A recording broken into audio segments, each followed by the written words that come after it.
Barcelone trébuche encore en Liga, et Hansi Flick, furieux, n'a pas mâché ses mots face à une décision arbitrale controversée. Mais attendez, ce n'est pas tout.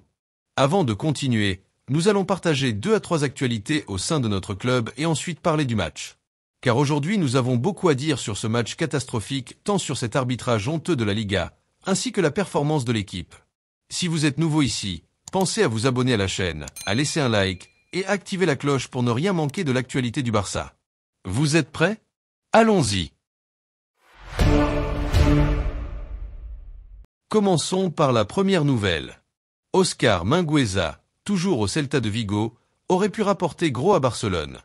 Aston Villa, qui semblait prêt à faire une offre, a finalement changé d'avis, préférant miser sur Andrés Garcia, jeune talent de l'Éventé. Un transfert estimé à 7 millions d'euros avec des bonus, mais rien pour le Barça. Pourquoi cela inquiète-t-il les culés? Parce que le club détenait encore 50% des droits sur Mingueza, espérant une vente à hauteur de 20 millions d'euros. Mais pour l'instant, le défenseur reste au Celta, où il continue de briller avec des performances solides, dont 2 buts et 5 passes décisives cette saison. Et pour la deuxième nouvelle, il s'agit de Pau Victor, qui pourrait bien être le prochain à faire ses valises. Malgré un contrat jusqu'en 2029 avec Barcelone, l'attaquant de 23 ans devrait être prêté au Real Betis pour les 6 prochains mois. Hansi Flick apprécie le joueur, mais avec Ferran Torres et d'autres options offensives, les minutes de jeu pour Pau sont limitées. Le Betis, de son côté, espère résoudre ses problèmes d'efficacité offensive en formant un duo prometteur avec Pau Victor et Vitor Roque. Si ce prêt se concrétise, ce serait une belle opportunité pour le jeune attaquant d'augmenter sa valeur marchande. Cependant, l'histoire la plus intrigante concerne Fermín López.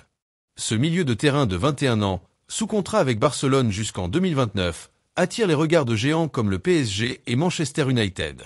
Avec une clause de 500 millions d'euros, Barcelone reste ferme, mais des offres allant jusqu'à 60 millions pourraient bientôt arriver. Hansi Flick considère Fermín comme une pièce essentielle pour la rotation, surtout avec le retour de Gavi et de Jong. Mais attention, dans le football, tout peut changer rapidement, surtout avec des clubs comme le PSG et Manchester United prêts à sortir le carnet de chèques. Et enfin, venons au nul frustrant face à Retafe. Le FC Barcelone a vécu une soirée frustrante lors de son déplacement à Retafe, où les Blaugrana ont dû se contenter d'un match nul de 1-1. Une rencontre qui, malgré une domination sans partage des hommes de Hansi Flick, s'est soldée par un résultat décevant, alimentant une fois de plus les débats autour des décisions arbitrales en Liga. Le match avait pourtant bien commencé pour Barcelone, avec un but précoce signé Jules Koundé à la 9e minute. Sur une passe magistrale de Pedri, le défenseur français a démontré toute sa qualité en attaque placée, transformant l'occasion avec sang-froid.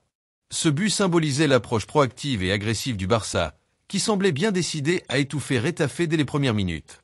Les Blaugrana ont ensuite continué à contrôler le ballon, étalant leur supériorité technique et tactique. Le milieu de terrain, orchestré par un Pedri inspiré et un Gavi omniprésent, a dominé les débats. Les occasions se sont multipliées, mais la finition a cruellement manqué, une constante cette saison pour le Barça dans les matchs serrés.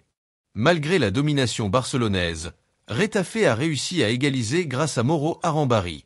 Le milieu uruguayen a profité d'une erreur de marquage pour tromper Iñaki Peña d'une frappe puissante et précise.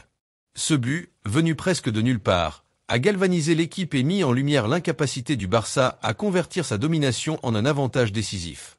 Cette égalisation a également mis en évidence certaines failles dans la défense barcelonaise. Bien que solide dans l'ensemble, l'absence de Íñigo Martínez, encore sous blessure, et une petite baisse de concentration ont permis à Retafe de capitaliser sur une rare opportunité. L'incident le plus marquant du match est survenu à la 80e minute. Jules Koundé, déjà auteur du premier but, s'est retrouvé retenu dans la surface de réparation par un défenseur de Retafe. Une faute flagrante pour les supporters, les joueurs, et même certains analystes présents sur les plateaux d'après-match. Pourtant, l'arbitre a choisi d'ignorer l'action, déclenchant la colère de Hansi Flick. En conférence de presse, l'entraîneur allemand n'a pas mâché ses mots. Si c'était le Real Madrid, ce pénalty aurait été sifflé immédiatement. Nous, au Barça, on doit se battre contre tout et tout le monde. C'est une honte pour le football espagnol. Cette déclaration reflète un sentiment partagé par de nombreux fans et dirigeants barcelonais, qui estiment que le club est souvent défavorisé par les décisions arbitrales en Liga. Ce n'est pas la première fois que Flick critique l'arbitrage, mais cette sortie médiatique témoigne d'une frustration accumulée. Outre l'arbitrage, certains choix tactiques de Flick ont également été remis en question. L'absence de Dani Olmo dès le coup d'envoi a surpris plus d'un, surtout au vu de ses récentes performances impressionnantes. Lorsqu'Olmo est finalement entré en jeu, il a apporté une énergie et une créativité qui auraient pu faire basculer le match plus tôt. De même, la performance de certains joueurs, encore une fois en demi-teinte, a relancé les discussions dans l'équipe. Il y avait une petite manque de volonté notable. Cette inefficacité offensive a pesé lourd dans un match où le Barça a eu besoin de plus de mordants devant le but. Ce match nul a également des implications au classement de la Liga. Barcelone, qui espérait rattraper son retard sur le Real Madrid, voit désormais son rival prendre une avance confortable. Ces points perdus pourraient s'avérer décisifs dans la course au titre, surtout dans une saison où chaque erreur est sévèrement punie. Pour Flick, ce résultat est un rappel que l'équipe doit non seulement se battre contre ses adversaires sur le terrain, mais aussi contre des décisions arbitrales qui semblent souvent aller à l'encontre du club. Malgré la déception, ce match pourrait également servir de catalyseur pour une réaction forte de l'équipe. Flick et son staff devront travailler sur plusieurs aspects. Renforcer la solidité défensive, améliorer la finition devant le but et, surtout, maintenir un état d'esprit combatif. Le retour au Camp Nou, prévu dans quelques semaines, pourrait offrir une opportunité parfaite pour rebondir et montrer au monde que le Barça est toujours un prétendant sérieux au titre. Les supporters, bien que frustrés, restent derrière leur équipe, convaincus que des jours meilleurs les attendent. Le nul face à Retafe n'est pas le premier résultat frustrant de la saison, mais il met en lumière les défis persistants auxquels le Barça doit faire face. Entre arbitrage controversé, performances irrégulières et pression constante du calendrier, les Blaugrana ont du pain sur la planche. Pourtant, l'histoire du club prouve qu'il sait répondre aux moments difficiles.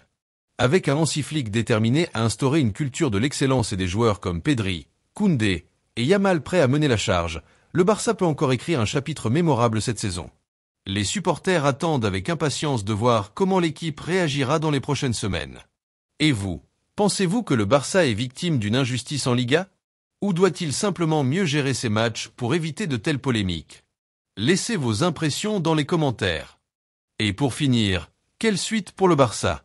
Le FC Barcelone traverse une période délicate en Liga, avec une série de matchs sans victoire qui inquiète les supporters et met la pression sur les joueurs et le staff. Les Blaugrana, désormais à 5 points de l'Atlético Madrid et à 4 du Real Madrid, se retrouvent dans une position inconfortable. La course au titre s'annonce plus ardue que jamais, et chaque point perdu risque de peser lourd au moment de faire les comptes en fin de saison. Avec un calendrier de Liga particulièrement compétitif cette année, la marge d'erreur est extrêmement réduite. L'Atlético, porté par une attaque redoutable emmenée par Antoine Griezmann, affiche une régularité impressionnante, tandis que le Real Madrid, grâce à son collectif bien rodé au grand rendez-vous et l'émergence de talents comme Jude Bellingham, Vinicius et Mbappé, reste un adversaire de taille. Pour Barcelone, l'urgence est de retrouver la dynamique qui a fait leur succès en début de saison. Hansi Flick devra motiver ses troupes et travailler sur plusieurs aspects tactiques, surtout avec les équipes qui jouent en défense basse, pour éviter de laisser échapper davantage de points. La défense, bien que renforcée par le retour de Ronald Araujo, doit se montrer plus solide dans les moments cruciaux, tandis que l'attaque doit retrouver son efficacité pour concrétiser les nombreuses occasions créées. Dans cette période compliquée, le Barça devra s'appuyer sur ses leaders naturels comme Pedri, Frenkie de Jong et Rafinha, qui incarnent l'équilibre entre expérience et talent. Ces joueurs, habitués à gérer la pression, devront guider le groupe dans les moments difficiles. Les jeunes prometteurs comme Lamine Yamal et Alejandro Balde auront également un rôle clé à jouer.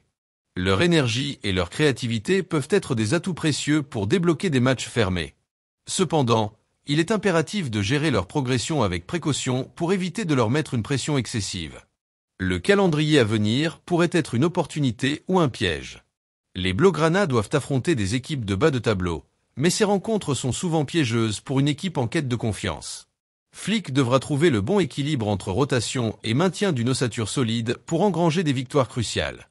Les supporters, bien que déçus par les récents résultats, restent derrière leur équipe. Ils attendent une réaction forte, à la hauteur de l'histoire et des ambitions du club. Pour cela, Hansi Flick et ses hommes devront démontrer un mental de fer et une capacité à surmonter les obstacles, en prouvant que le Barça reste un sérieux candidat au titre. Et vous, pensez-vous que Barcelone peut encore rattraper son retard? Que pensez-vous de ces décisions arbitrales? Le Barça est-il désavantagé? Dites-le moi en commentaire. N'oubliez pas de liker cette vidéo, de vous abonner et d'activer la cloche pour rester à jour sur toutes les actualités du Barça. Merci de votre soutien, et à très bientôt pour une nouvelle vidéo.